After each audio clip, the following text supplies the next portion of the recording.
సరికి లోకేష్ ఏమంటాడు, మీరు దాడులు చేసి 12 కేసులు పెడితేనే నాతో అపాయింట్మెంట్. ఎవరికి కావాలరా నీ అపాయింట్మెంటు? బుద్ధి లేని గాడిదలకు తప్ప. మీ నాన్న నా ముందు 22 సార్లు నిలబడ్డాడు లోకేష్ చంద్రబాబు నాయుడు. నాకు మీ నాన్న అపాయింట్మెంట్ కావాలా, నీ అపాయింట్మెంట్ కావాలా?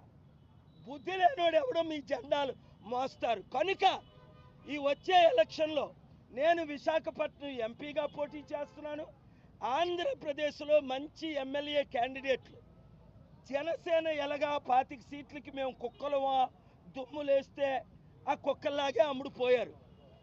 25 సీట్లకి టీడీపీకి అమ్ముడుపోయాడు. బీజేపీకి తొత్తులైపోయారు జనసేన, చంద్రబాబు, జగనును. మీకు మోదీ తొత్తులు కావాలా?